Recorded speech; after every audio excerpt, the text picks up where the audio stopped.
However, if we're selling a product at $100 and someone else is selling a very similar one at $60, and we're still dominating the top selling brand in the volleyball niche in the US on Amazon, obviously we're doing something right. You're listening to Customer Growth Sessions, presented by Intergrowth, where we talk through strategies to help up-and-coming e-commerce businesses bring in more customers. I'm your host, Pat Ahern. Let's jump in. All right, listeners, welcome back to the latest episode of Customer Growth Sessions. Today, I'm thrilled to have on Jeff Greenslade, the founder and CEO over at Apex Sports. Jeff, welcome to the show. Thanks for having me, Pat. Happy to be here. Happy to have you on today. Let's start out with an overview of Apex. What is it you guys do at Apex Sports?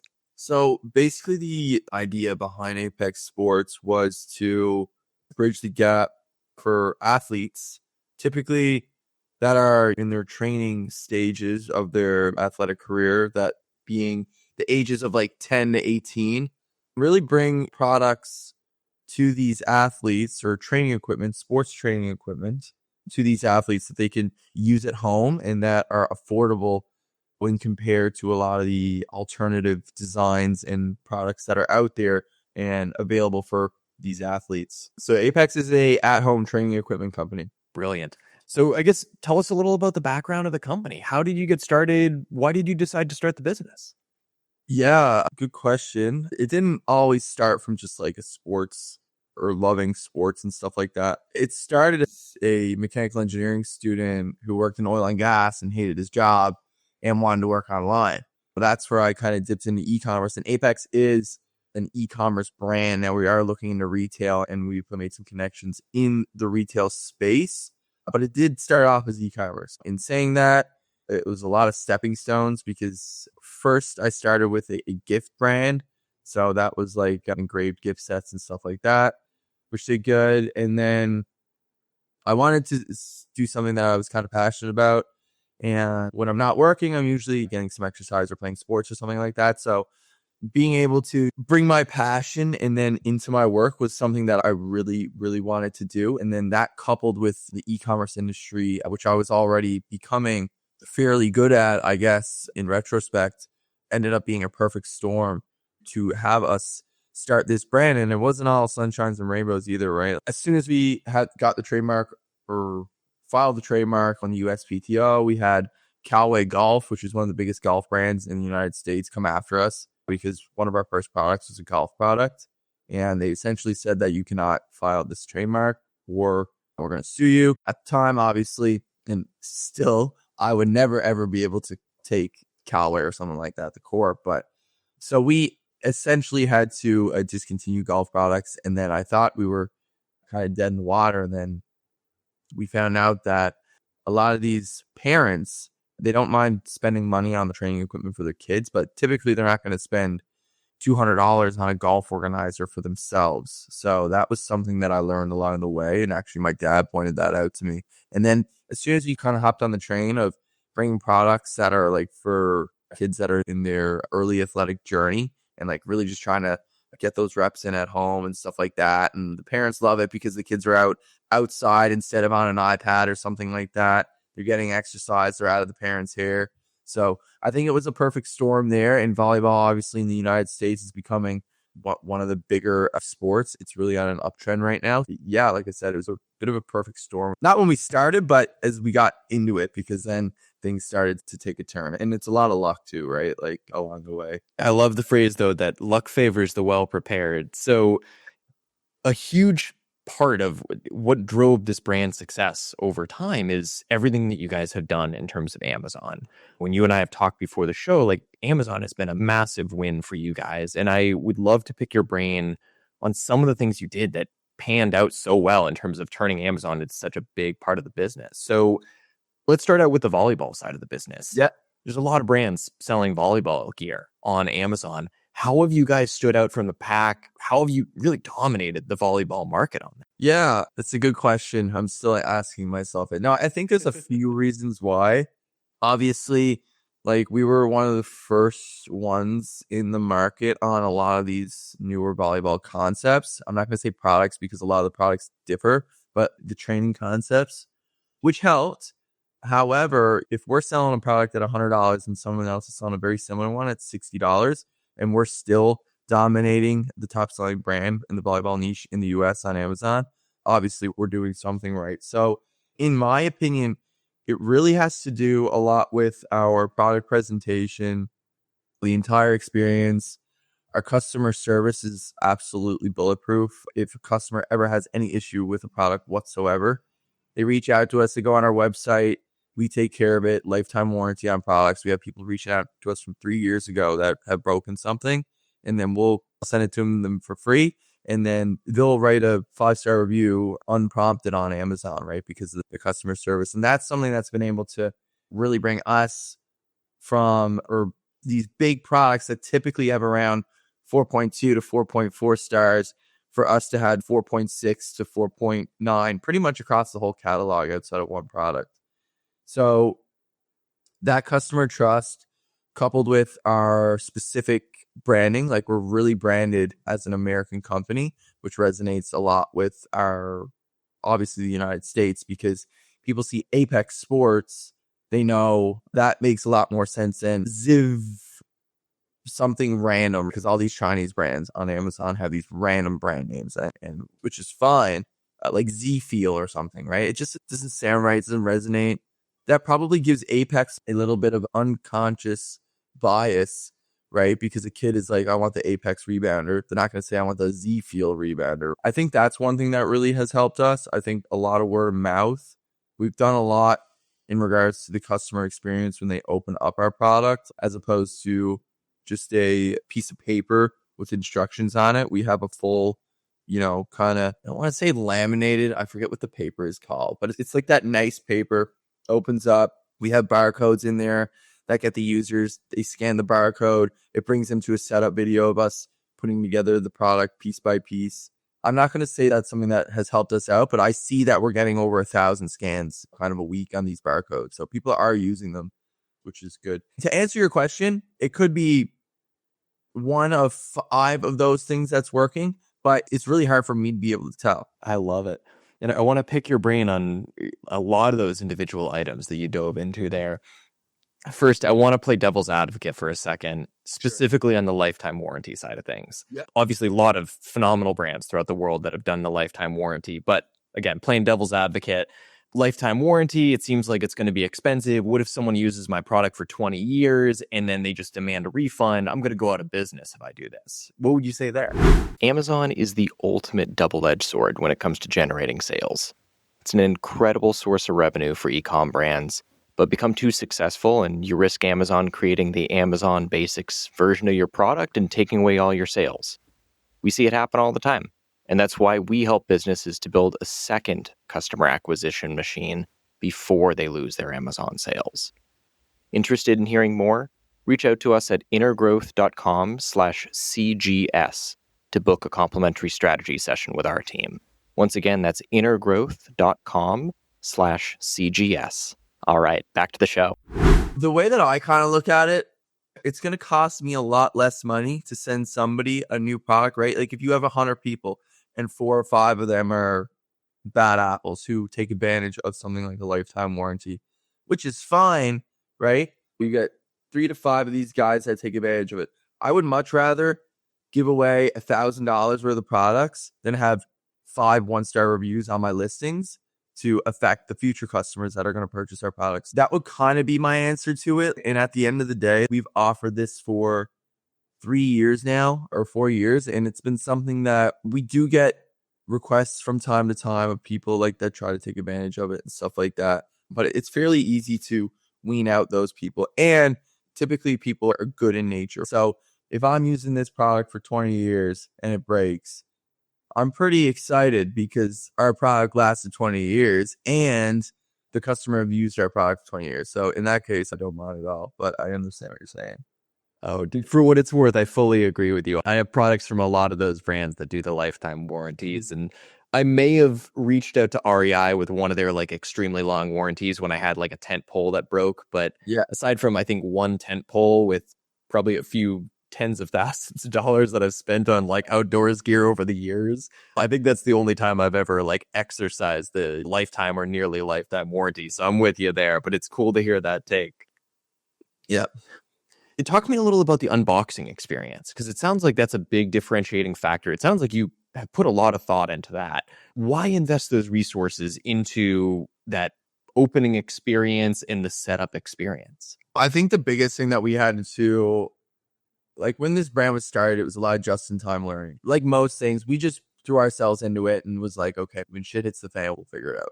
So shit hit the fan pretty early because I was getting emails of people that didn't know how to set things up. I was getting emails of people with broken parts, spare parts, and then if they didn't know how to set it up, they were upset and they were probably going to leave a 1-star review unless it was dealt with right away. So if their product showed up and they didn't know how to set it up, they would probably leave a 1-star review. And then if their product showed up missing parts and stuff like that, they'd probably leave a 1-star review or be upset as well, right? So the biggest thing for me in that situation was to ensure that I was making sure that I was getting rid of as many variables as possible for the customer to be upset with us. We even have a big insert in our product packaging now that says, if you have a missing part or whatever the case may be, or a damaged part, don't return this. Send us an email and we're going to send you the part right away for free. And a lot of the times, if we have to send out the part from China or something like that, right? And it's taking a little bit more time because we stock a lot of our spare parts in the US, but for some of the requests that we get less, we just keep it in China and we ship it direct from there. So if we're getting a customer that is like having to wait over a week to receive their part, we'll send them a free volleyball, right? Just to keep them happy. That coupled with our very bulletproof instructions to show how our products go together, right? So we render all of our instructions as opposed to a lot of people just use like the AutoCAD, like 2D kind of black and white instructions, a lot of our competitors. I know that's not something that moves the needle for us a ton, but I do think it's something that elevates the customer experience. Now, is that turning into 5-star reviews? Probably not. Is that avoiding 1-star reviews? I think so. Man, I love this. I love this. And so much of what I'm hearing is success has really come from a lot of what I would call these like micro variables all coming together to create a really phenomenal customer experience for your brand. Yeah, and I guess that is probably the case. Like that one thing that I've always been anal about is customer service and customer experience. And if there is a customer that we are dealing with and they are upset for whatever reason, typically if they have an order number on file, I'll just be like, look, send them a new unit, apologize, and we'll go from there. Whatever we can do to make them happy and avoid negative feedback on our products is kind of what we do at all costs. Because at the end of the year, we spend $40,000 in customer communication and like sending out new products and all this kind of stuff that we're doing to avoid negative feedback on our listings on Amazon as well as our website. That's worth it to me, because if you have a listing that has 1,000 reviews and it's 4.2, or you have a listing that has 1,000 reviews and it's 4.8, the 4.8 listing is charging $100 and the 4.2 is charging 65. Both of these brands are probably making somewhere similar-ish products for similar-ish margin or cost of goods. Typically, the customers are going to go with that higher-priced product because of the perceived value and the feedback that they see on the listing. So, yeah, it kind of sucks to spend that $40,000, but we make it back on the back end because we're selling 1,500 of these a month, and this guy's selling 100 at almost half the price. Man, amazing. And I can echo, I would say, that experience a lot as a customer who has like a very consistent habit. I guess I would say any sort of new hobby related product that I'm buying, I almost always use the exact same model, which is the first time through, I buy like the second cheapest version that I can find on Amazon or whatever source I'm going to. And then once I've like validated, oh, this is something I really like, then I buy the highest end version of the product, so basically, I'm going to you guys as the second purchase that I make when I say, okay, version 1, it worked okay for a couple of months, but I really want something good at this point. Yeah. Amazing. So, Jeff, we were talking about the launch of new products before we started recording today. Let's say you launch a brand new product tomorrow. What are the things that you're doing behind the scenes to really boost the visibility of that brand new product on Amazon? Yeah, good question. So we kind of have like a bit of a standard operating procedure, obviously, at this point for launching new products. And I guess the cliff notes of that would be obviously, so let's just imagine that our product just hit the United States. It's ready to rock and roll. And the only real thing that we have to do is advertise. I do not claim to be a wizard in advertising, but I am good when it comes to product development and stuff like that, right? So I've been able to get by with advertising. However, Amazon is a pay-per-click platform, whereas something like Facebook or Instagram is a visual platform, obviously because ads come in the form of reels and static images and stuff like that. If your listeners have ever been on Facebook, I'm sure they've seen these e-commerce ads and stuff like that all the time. So you kind of have to take a little bit of a different approach for each channel.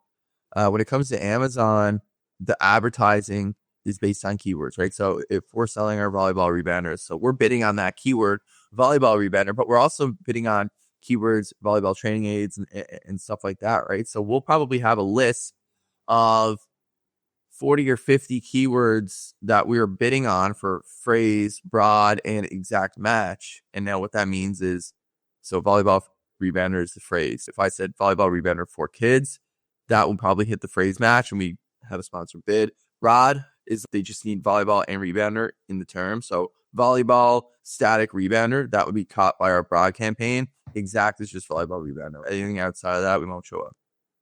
That's a little kind of crash course on how the advertising on Amazon works. We'll prep like 50 keywords using different tools and stuff to extract these keywords from similar products and things like that.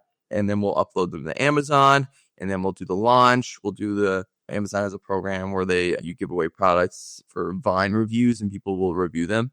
We do that. Obviously, it costs a bit of money, but you get 30. Typically, if your product is good, you're going to get 30, 4 or 5-star reviews over a very short amount of time. So that really helps with that initial social proof and traction.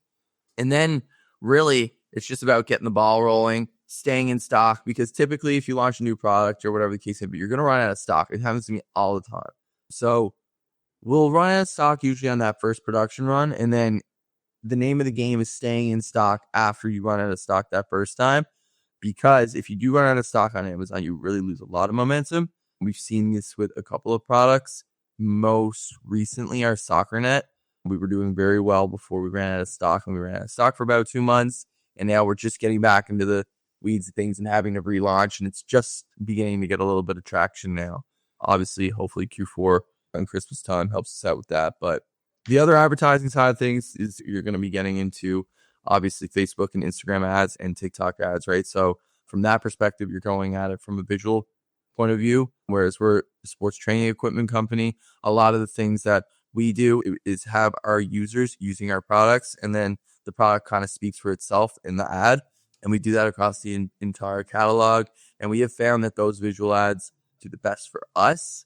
Specifically, I'm not the one making the actual creatives. I would say that I'm giving feedback on the creatives. Our team does a really good job of making these creatives and these ads that we can post and test. And it's all about testing. And typically, if you have the inventory and your return on your investment and your product is profitable on these platforms like Facebook and stuff like that, you can really scale it, right? If you're spending $10,000 a month in ads and you're selling $40,000 worth of product and you're making $5,000 on that, let's just say gross profit or net profit, I guess, on your bottom line, theoretically you should be able to spend $20,000 and then make $10,000 profit. And then theoretically you should be able to spend $40,000, make $20,000. So that's kind of the way that I have found Facebook to work. So it ends up being more tangible to be able to forecast the kind of inventory that you need in stock for that platform. And that's been a challenge for us too, is gauging stock for our Shopify website as well as Amazon. Man, amazing. Amazing. Product development is something that you're super excited about, Jeff. When we've talked before, that's like the big theme that you love to dive into. How do you go about deciding what is the next 1, 3, 5 products that you're going to launch? You mentioned Q1, you guys have a couple new products coming out. What informed those decisions? There's a couple of different things. I guess what informed our decisions to launch these products in Q1 is obviously scalability, right? We want to scale the brand. So that's something that the best way I know how to scale a brand at this point is to launch new products that are tailored towards athletes or whatever the case may be. It doesn't even need to be a sports brand. It can be the gift brand. I had a gift brand as well. The way to scale the company that I found was to launch new products. However, sometimes it's not all about scaling. Sometimes it's about staying where you are, right? So in order for me to stay at like X amount of revenue, right, I need to launch new products because I know I can forecast that this product is on the decline, and that happens typically in any product's life cycle. It goes up, plateaus, comes back down. Now, maybe the sports industry is a little bit different. We're fairly new in here, but typically that is the trajectory of a product. Like take a, I don't know, iPhone 15 case, for example. Like that is definitely how the trajectory of that product is. Obviously, it's limited by because you're building a product around another model, but that's a tangent. One of the biggest things that we really focus on at Apex is product development. I don't mean to be jumping kind of back and forth between the gift brand that I have and the Apex, but just as an example, 6 years ago, I developed this product. It's extremely simple. It basically comes in a box and it's engraved, and it's a gift from a wife to, or a husband to a wife, right? It probably took me like 5 hours in Photoshop, stringing together different products to put in this box, to package it up and look like an amazing gift. Probably took me 5 hours to like kind of figure out the concept, pull together a couple suppliers in China. We pulled together like 3 different suppliers to pull this off. And this product for about 6 years now has consistently brought in around $400,000 in revenue a year. I don't have to touch it at all. Like it's just, all I do is I get the supplier to obviously make the product, send the money overseas, and then they ship it. A lot of that comes from, it's an evergreen product because a lot of the Chinese competition and stuff on Amazon wasn't able to copy me. Like they tried, but there was English engravings on it and it just didn't make sense. We were relatively first to the market, so we had more reviews than anybody else that could ever come in at a price that I thought was fair. Stuck to our guns, never ever did change the price based on the market.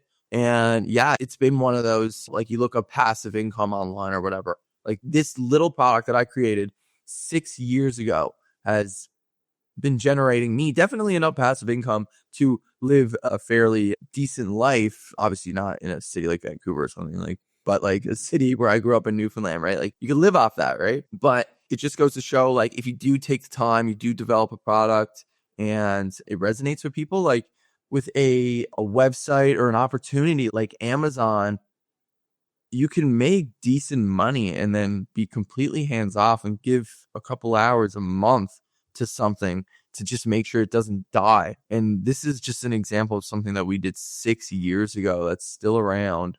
Now, I'm just focusing on the good. We've also, this gift brand had 15 products at one point. I've discontinued 12 of those. We had to purge it like 3 years ago because it ended up losing a lot of money. We kept a couple of these products that were doing very well.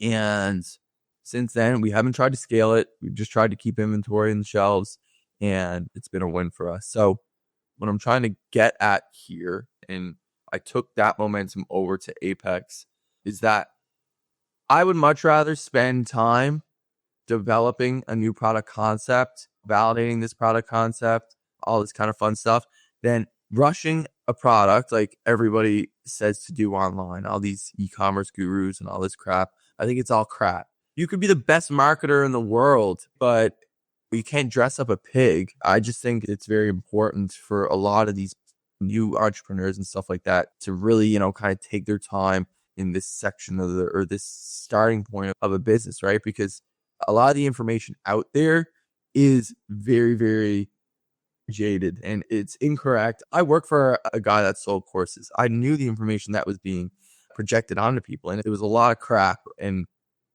people need to realize that a lot of the people that are selling these courses and stuff, if they were to operate in an e-commerce brand, there's no way they would have time to sell a course. It's kind of counterintuitive in its own sense. I know I went on a little bit of a tangent there, but yeah, hopefully there's some good information there that people can take away. If you're terrified about what AI means for how customers find you online, I have some good news for you. SEO, Meta ads, and Google ads are still going to drive the lion's share of your customers in 5 years. But these platforms are evolving. We help e-commerce brands grow and future-proof their methods of gaining new customers. Interested in hearing more? Reach out to us at intergrowth.com/CGS to book a complimentary strategy session with our team. Once again, that's intergrowth.com/CGS. All right, back to the show. Jeff, that was great. So a couple follow-ups that come to mind there. And maybe looking at the gift brand is a good way to look at this. You mentioned 15 products that you've built over time. 12 of them have been discontinued. How did you go about deciding what are those 15 products that you're going to launch over time? Is there a certain process you go through to say, hey, here's a couple different data sources. This product seems to be trending, or this specific style of product seems to be trending. Why don't I try and make something a little different? Is it more so going on like gut instinct? How do you approach that? Yeah, so I'll speak to that from the gift brand perspective, and I'll also speak to it from the sports brand perspective. So, gift brand perspective, data, all that stuff out the window. I was just going on gut instinct. Gut instinct worked for me. Like for that brand, it really worked. I was like, there's nothing on Amazon. This is a gift from a man to a wife to a man, like a sibling to a brother or something. I was just trying to develop products that if I was in the wife's perspective, I would appreciate from my husband or whatever, as opposed to this generic kind of crap on Amazon. So a lot of these concepts that I developed over these 15 products, I just kind of minimal surveying, minimal this and that. I was like, okay, this product in this category is selling a lot. I'm going to engrave it in a really nice box, package them both together, and then maybe change a couple different things. And I'm going to take a swing at it. And a lot of these times that did decent. However, there was times obviously that we got complacent, and I got really complacent in that gift brand because I seen a lot of success from the first 5 or 6 products.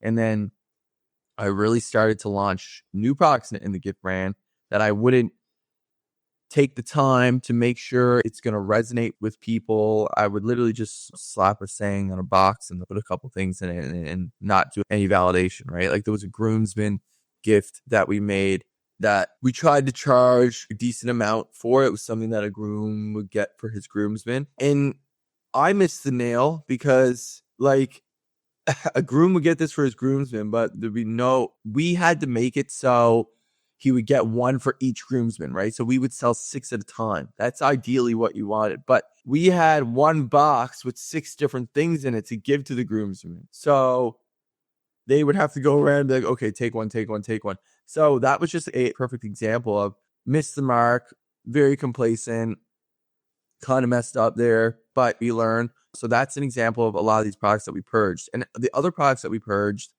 we did have a lot of success with these products, but as time went on, Chinese competitors came in and they were actually really able to copy pretty much our products tooth and nail.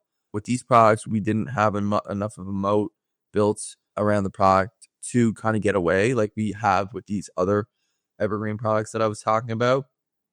So they came to the market, they made their money, and we discontinued them. So with the gift brand, a lot of it was instinct and just intuition and trying to really resonate what people would want, because I know myself when I get a gift for somebody, I don't know what the heck to get them, like more often than not. And I know tons of people that are in that scenario. My mom was in it with my dad or whatever. Not like they would get the gifts that we had anyway, but there's people out there that are always confused and they're always going to be on Amazon window shopping and stuff like that. So as for the sports brand, we had to come at it from a little bit of a different perspective. So I would just like kind of study how people are training and like what they're doing and like what kind of equipment that they're currently using and how we can improve on that. One really good example of that is we have Spike Trainer. We have a utility design patent on this product. There's Spike Trainers out there. However, they're $1,250 US and they weigh 300 pounds and they're basically used in an industrial gym setting where the whole team uses it. But we wanted to make that concept accessible to everybody. Portable, lightweight, kid could set it up in 5 minutes, use it in their backyard to practice their spikes, right? So this is a product that we designed about 1.5 years ago. And it only came to the market last in June. It's October now. And it's been one of those ones that's really exceeded our expectations and done very well alongside of our other products, obviously, in the brand. They're not all good, right? Our batting cage, that really needs a redesign, right? Because there's different aspects of this batting cage that are falling apart. Like people are complaining with the netting breaking. That's one of those products that, for example, we did miss the mark. So to answer your question, how do you come up with these concepts and stuff? Like I said, it's about studying your customer and how you could improve their experience or their life. And I know it's a cliche, but it is what it is. And how you could bring a product to the market that would do that for them. Now, that doing that for sports athletes excites me. Doing it for dog lovers might excite other people. You know what I mean? But hope I answered your question there. Definitely. So with all these products, and I'm sure the answer varies slightly for the two different brands, how do you go about thinking about inventory for that first set of the order? Let's say for the gift brand, you decided, hey, we're going to roll out this one product. Was it, hey, we're going to produce 100 units of this so that we're ready to go? We have 100 units on site at our fulfillment facility. How did you approach that one? Or how have you approached that one? Yeah, I mean, obviously, as you grow, things get easier and the risk mitigation relative to the financials of the company decrease. So launching products now versus launching products 5 years ago is going to be less risky financially than it was 5 years ago. Even though it's more money now, 5 years ago, it was all I had, right? So in that scenario, you need to be much more careful about your inventory projections. Was I careful? I don't know. Maybe not. I just thought the golden rule was to order 500 units ish. You don't want to run out of stock, but you're balancing with MOQs from China. You're balancing with China taking you seriously. Typically, they do. It doesn't matter who you are. And you're also trying to gauge how much inventory that you actually need. Ideally, to not run out of stock, but like if you run out of stock, like it's obviously a good thing. So I would say, if you could get a low MOQ, do it. But typically, you're not going to be able to get a low MOQ or relatively low if you're designing a product, right? Which is what I preach. Now, we've been able to get MOQs as low as 500 to 1,000.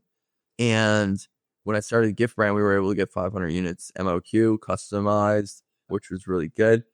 I started the business on a $10,000 line of credit, student line of credit. So dumped 7.5K into that initial production run. And then it was all about, okay, we sell out this, we'll order 1,000 next time, then we'll order 2,000, and then we'll launch a new product. And it's a slow burn, but like any business, it really takes time to get your feet under you. So a lot of what I'm hearing is, regardless of where your supplier is based, aim to get minimum order quality, maybe of like 500 units. Once you sell out there, that's when maybe you start thinking about 1,000 units, then 2,000 units, and scaling up accordingly. It's great feedback. Yeah. Last thing I wanted to dive into today is talk to me a little about FBA, Fulfillment by Amazon. In the past, you had mentioned that's what you guys use really for warehousing and fulfillment. Can you tell us a little more about what FBA is? Yeah, so I guess like in its simplest terms, it's fulfillment by Amazon, right? So if I'm a brand owner, I could send in all my inventory to Amazon, and you'll see these big fulfillment centers throughout the country, those Amazon fulfillment centers that all the big trucks are pulling into. That's the fulfillment center that I'm talking about. They have those throughout the whole country. Fulfillment by Amazon means I send my products as the brand owner to Amazon.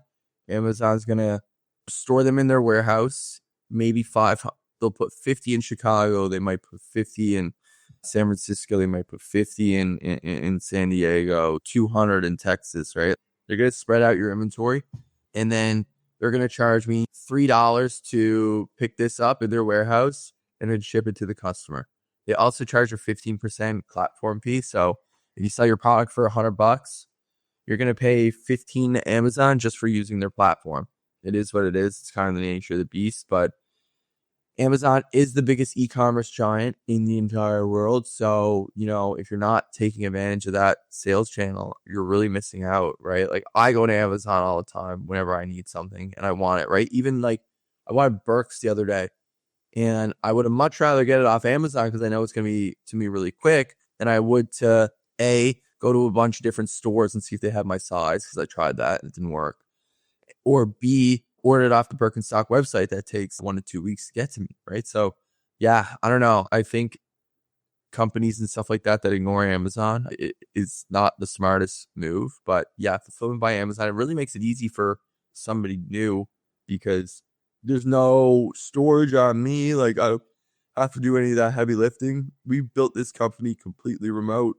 Now, I've done trips and stuff like that to our warehouses in the States. I'm planning on going to China in January. But outside of that, you really can do it completely remotely, right?